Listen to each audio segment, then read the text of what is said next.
Quand les États-Unis et Israël ont commencé à bombarder l'Iran le 28 février, Donald Trump était convaincu que ça n'allait durer que quelques jours. Quelques jours. 5 mois plus tard, tout le Moyen-Orient est une poudrière. Un seul missile mal passé et le pétrole s'envole. Les raids aériens dictent les marchés mondiaux. Le détroit d'Ormuz est sous contrôle iranien. Et Trump continue de répéter que ce sont les Américains qui le tiennent. Mais de qui se moque-t-on? Les pays du Golfe sont nerveux. Ils n'arrivent plus à intercepter. Ils sont furieux contre Washington qui les a entraînés dans une guerre qu'ils n'ont jamais voulu. Une guerre qui devient chaque jour de plus en plus dangereuse pour eux. Écoutez bien. Au début, l'Iran tirait des vagues de missiles et de drones sur les bases américaines en se basant sur les données publiques. Sanctions, pas d'images satellites, pas de GPS précis, mais ça, c'était il y a 5 mois. Aujourd'hui, les missiles iraniens sont devenus plus précis et plus meurtriers. Pourquoi? Parce que la Russie et la Chine ont donné à l'Iran ce dont il avait besoin.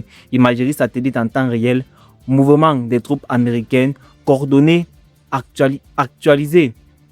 Le résultat est là, sous les yeux de tout le monde. Cette semaine encore, des missiles iraniens ont frappé 2 bases américaines en Jordanie, 2 camps au Koweït, des bases au Qatar, à Bahreïn, des impacts directs, pas des approximatifs, des impacts.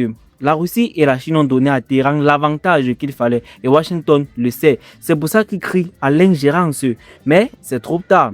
Et ce n'est pas tout. L'Iran a upgradé ses missiles. Ils manœuvrent maintenant. Ils font des changements de trajectoire à la dernière seconde. Ils esquivent les patriotes. Comment? Grâce au MAF, manœuvre réantivérique. L'ogive change de chemin juste avant l'impact. Imprévisible, difficile à intercepter. Les Américains peinent. Les systèmes de défense du Golfe peinent.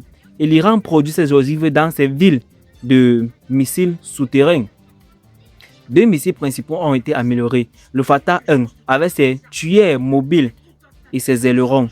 Le Kaiba Shikan avec des ailerons sur les ogives qui permettent des déplacements latéraux en descente. Résultat, trajectoire complexe, précision accrue grâce aux données russes et chinois. Et pendant que le Golfe essaie de comprendre la stratégie, l'Iran a joué sa carte maîtresse, les Houthis. En fait, les Houthis sont entrés dans la danse pleinement. Ils bloquent les routes maritimes saoudiennes. Ils menacent les bases américaines en Arabie. Ils ont annoncé un embargo maritime contre l'ennemi saoudien. Blocus contre blocus, escalade contre escalade. Ils sont prêts. L'alliance Iran-Houthi a près de 20 ans. Elle s'est approfondie ces 5 dernières années. Téhéran a fourni missiles balistiques, drones, armes. Et maintenant, les deux menacent de plonger toute l'Asie de l'Ouest dans une guerre plus large. Alors, regardons les forces. Si on enlève les États-Unis et Israël de l'équation, les royaumes du Golfe ne font pas le poids. L'Iran, plus Houthi, c'est presque 3 fois plus de troupes au sol. Même en additionnant Arabie Saoudite, Koweït, Bahreïn, Qatar et Émirats, il manque près de 300 000 hommes. Sur mer, c'est équilibré, mais l'Iran et les Houthis ont des centaines de petites embarcations d'attaque. Guerre asymétrique, avantage net. Dans les airs, le Golfe a l'avantage avec ses avions occidentaux. Mais dès qu'on parle de missiles de drones, c'est l'Iran. L'Iran et Houthi assemblent près de 5000 missiles balistiques et plus de 100 000 drones. 50 fois plus que le Golfe. Et ce ne sont pas des jouets. Le Fatah 2 hypersonique, le Mach 13, 16 000 km/h. Ogive MAV, trajectoire imprévisible, portée 1500 km. Il touche toutes les bases américaines de la région, y compris en Israël. Le Khorramshahr 4, plus de 2000 km de portée, charge de 1500 kg. Il atteint même des bases américaines en Europe.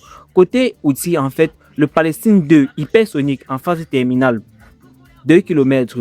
Ils ont déjà tiré vers Israël. Et le Toufan, 1500 km, des centaines d'exemplaires. Avec ça, Iran et Houthi peuvent saturer toute la région, juste avec les missiles et les drones. Mais ils ont un autre avantage, la géographie. L'Iran et les Houthis sont assis sur les voies maritimes les plus importantes du monde. Le détroit d'Ormuz est déjà sous pression iranienne. Et maintenant, les Houthis menacent Bab el-Mandeb, 10% du pétrole mondial. Trump pensait finir en quelques jours. 5 mois plus tard, les bases américaines prennent des coups. Les missiles iraniens manœuvrent, les Houthis bloquent et le Golfe panique. Washington a voulu une guerre rapide, il a une guerre d'usure. Il a une guerre de pression et des adversaires terribles. Il a une guerre de géographie. L'Iran n'a pas plié, l'Iran s'est adapté. L'Iran a reçu l'aide russe et chinoise. L'Iran a upgradé. L'Iran a activé ses alliés. Et maintenant, la question n'est plus de savoir si Téhéran va céder. La question, c'est qui va céder en premier. Les royaumes du Golfe qui voient les économies menacées ou Washington qui découvre que 5 mois n'ont pas suffi.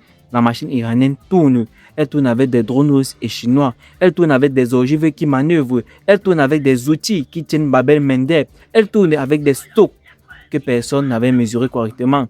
Et les États-Unis, eux, commencent à comprendre que le scénario des premiers jours est mort. La peur a changé de camp. Elle a quitté Téhéran. Elle s'est installée à Washington, à Riyad, dans toutes les capitales du Golfe. Et cette fois, elle ne reviendra pas en arrière.